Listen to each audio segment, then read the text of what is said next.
আল্লাহ রাসূল সাল্লাল্লাহু আলাইহি ওয়াসাল্লাম কোনো একটা জিহাদের ময়দানে জিহাদের সফরে রাতের বেলায় সাহাবা আজমান ঘুমিয়ে পড়েছে। দুইজনকে রাখছে পাহারা দেওয়ার জন্য, সারা রাত তোমরা দুইজন আমাদেরকে পাহারা দিবে। ওই দুইজন সিদ্ধান্ত গ্রহণ করলেন সারা রাত দুইজন জাগ্রত থাকবো না, আমরা একজন নামাজ পড়বো আর একজন ঘুমাবো শেষ রাত পর্যন্ত, অর্ধেক রজনী পর্যন্ত। অর্ধ রজনীতে তোমাকে ডেকে দিব, তুমি পাহারা দিবা। এবার প্রথম সাহাবী দাঁড়ায় দাঁড়ায় নামাজ আদায় করছে, জোরে কোন সুবহানাল্লাহ। দাঁড়ায় দাঁড়ায় নামাজ আদায় করছে। হঠাৎ করে কাফের দুশমনের পক্ষ থেকে এরকম ভাবে তাদের লোকজন দেখে এখানে তো যুদ্ধের কাফেলা, সাহাবে আজমানের কাফেলা আছে, দেখি তারা ঘুমাই পড়ছে কিনা যাচাই করার জন্য আসছে, আক্রমণ করবে। যেই মাত্র আল্লাহর বান্দা একজন দাঁড়িয়ে দাঁড়িয়ে নামাজ পড়ছে, আর ওই কাফেরের পক্ষ থেকে ওই তীরন্দাজ দূর থেকে তিনার গায়ে তীর নিক্ষেপ করেছে। তীর তিনার শরীরে বিদ্ধ হয়েছে।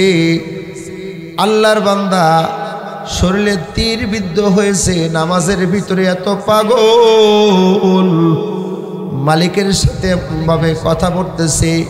ওকুররাতু আইনাই বিসসালাহ, আল্লাহ নবী বলেন নামাজের মাধ্যমে আমার চোখের শীতলতা। এমনি ভাবে নামাজ আদায় করতেছে, তীর মারতেছি, তীরের ব্যাপারে তার কাছে কোনো খবর না। তীর মারতেছে, রক্ত বেরোয়, আবার তীর মারছে, কিন্তু সাহাবী অবস্থায় নামাজ আদায় করতেছে। জোরে বলেন সুবহানাল্লাহ। কেমন নামাজ! আর আজকে যদি আমাদের নামাজের ভিতরে মশাই কামড় দেয়, মশার সাথে যুদ্ধ ঘোষণা, কথা কন ঠিক ঠিক না? মশারে এত জোরে পারি পুরা মসজিদ আওয়াজ হয়ে যায়, কথা কন ঠিক ঠিক না?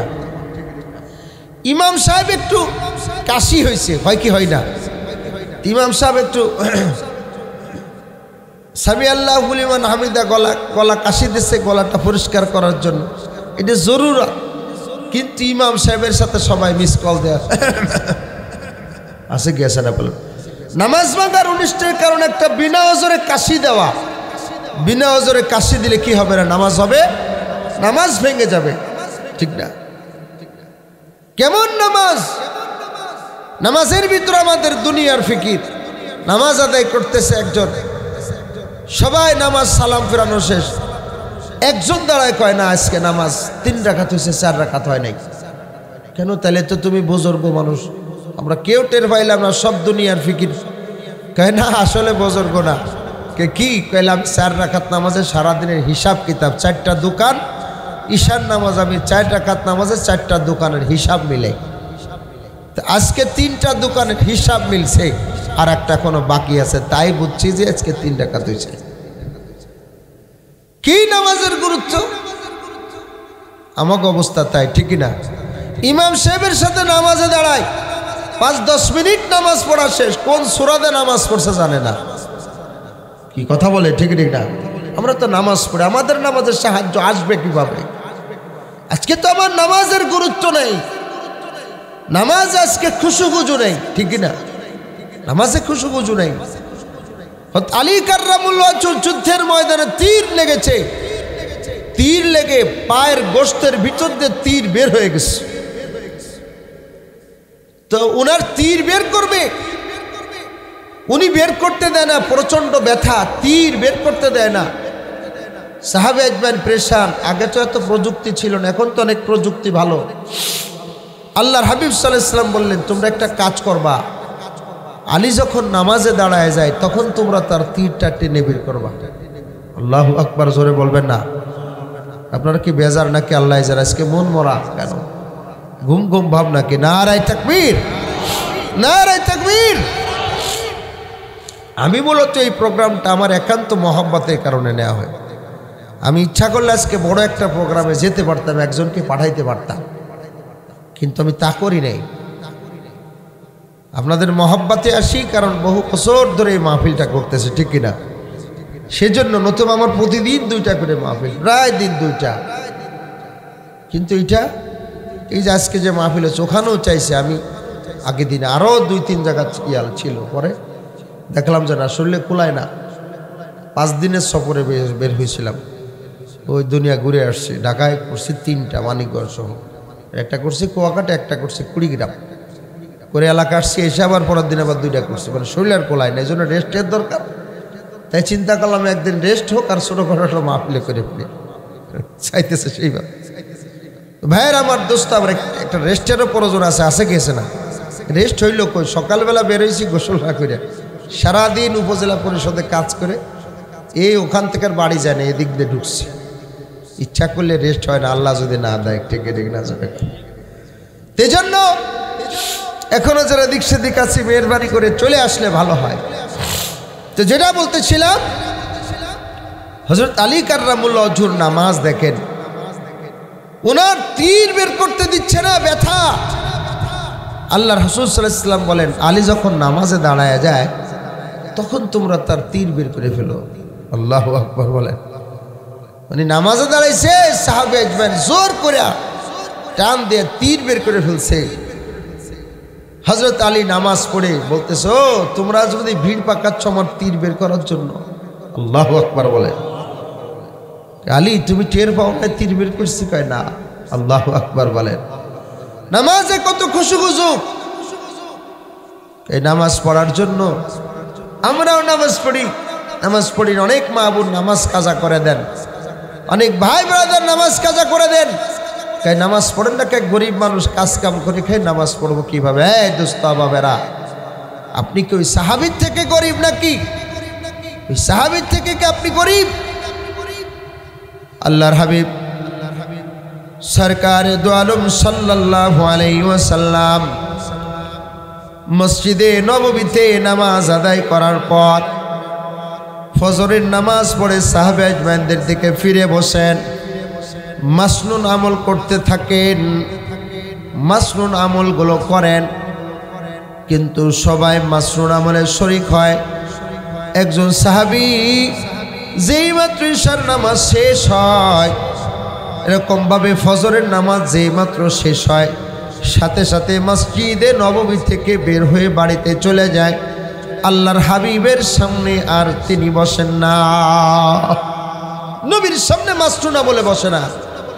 সাহাবে আজমান বলে, ইয়া রাসূলুল্লাহ, ওই সাহাবী মুনাফিক হয়ে গেছে। নাউযুবিল্লাহ। কেন? তিনি তো নামাজের পরে মাসনুন আমলে আপনার সাথে বসে না। আল্লাহর হাবিব সাল্লাল্লাহু আলাইহি ওয়াসাল্লাম বললেন, ঠিক আছে তাকে বসতে বলো। তো নামাজের পর ওনাকে বসতে বলছেন, নবীজি তোমাকে বসতে বলছেন, আজকে যায়ও না। আল্লাহর হাবিব সাল্লাল্লাহু আলাইহি ওয়াসাল্লাম রহমতের নজরে ডেকে বলে, সাহাবী, আমি কি তোমাকে কষ্ট দিয়েছি? আমি কি তোমাকে ব্যথা দিয়েছি কখনো যে আমি নবীর সামনে বসো না, তুমি এমনিতেই চলে যাও? আমি কি তোমাকে কষ্ট দিয়েছি? না ইয়া রাসূলুল্লাহ, কষ্ট দেন নাই। তাহলে তুমি বসো না কেন? তুমি ফজর আজান শেষ চলে যাও, নামাজ শেষ তুমি বের হয়ে যাও, কারণ কি? তখন বলে, ইয়া রাসূলুল্লাহ, ইয়া হাবিবাল্লাহ, আমি এই বিষয়টি বলতে চাইনি, যেহেতু আপনি নবী কষ্ট পাবেন, আপনাকে জানানোর জন্য বলি, ইয়া রাসূলুল্লাহ, ইয়া হাবিবাল্লাহ, আমরা বড় গরিব সাহাবী, আমরা স্বামী স্ত্রী বড় গরিব। আজকে যে চাদরটা গায়ে দিয়ে দেখছেন, চাদরের এক পাশ পরেছি আর এক পাশ শরীরের ভিতরে পেঁচিয়ে এসে আমি ফজরের নামাজ আদায় করছি। আমাদের স্বামী স্ত্রীর মাত্র একটা চাদর আছে, আর কোনো কাপড় নেই। আমাদের একটা মাত্র চাদর আছে আমাদের দুজনের। ইয়া রাসূলুল্লাহ, ইয়া হাবিবাল্লাহ, যোহরের নামাজের পরে কিছু সময় ওয়াক্ত পাওয়া যায়, আসরের নামাজের পরে লম্বা সময় পাওয়া যায়, মাগরিবের আজানের পরেও কিছু সময় পাওয়া যায়, ইশার নামাজের পরেও লম্বা সময় পাওয়া যায়। ইয়া রাসূলুল্লাহ, ফজরের নামাজের পরে বেলা উঠতে দেরি হয় না, সময় কম, অন্য ওয়াক্তে আপনার কাছে বেশি সময় থাকার চেষ্টা করি, কিন্তু ফজরের নামাজে যেহেতু পরবর্তীতে সূর্য উঠে যাবে, এই জন্য বেশি সময় আমি থাকতে পারি না। বলে, কি ব্যাপার?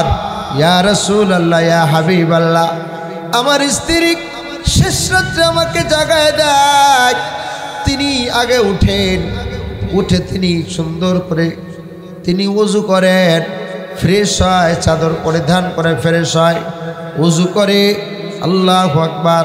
ওযু করার পর আমাদের ঘরের ভিতরে একটা গর্ত করা আছে, বড় একটা গর্ত খনন করা আছে। আমার বিবি ওই গর্তের ভিতরে চলে যায়, গর্তের ভিতরে গিয়া আমাকে চাদরটা দিয়ে দেয়। আমি ওই চাদর পরিধান করে আমি আগে ওযু করে ফ্রেশ হই নামাজের জন্য। আমি আমার বিবিকে ঘরের ভিতরে রেখে আমি নামাজের জন্য আপনি নবীর পিছনে চলে আসি। নবীর পিছনে নামাজ আদায় করার পর আমি দ্রুত আমি আমার বাড়িতে চলে যাই। ইয়া রাসূলুল্লাহ, ইয়া হাবিবাল্লাহ, কারণ আমার বিবি তিনি তো ফজরের নামাজ আদায় করবেন। ইয়া রাসূলুল্লাহ, ইয়া হাবিবাল্লাহ, আমি গিয়া ওই চাদরটা আমার বিবির কাছে দিই। চাদরটা বিবির কাছে দেওয়ার পর আমার বিবি ওই চাদরটা পরিধান করে নামাজে দাঁড়ায় যায়, আর আমি ওই গর্তের ভিতরে বসে থাকি। ইয়া রাসূলুল্লাহ, এই জন্য ফজরের পরে আমি আপনার সামনে সময় দিতে পারি না। ইয়া রাসূলুল্লাহ, আপনি কষ্ট পেলে আমাকে মাফ করে দিবেন। এরে আমুরিয়ার মুসলমান বাপ, এরে বোন, মালিকের কাছে কি জবাব দিবেন?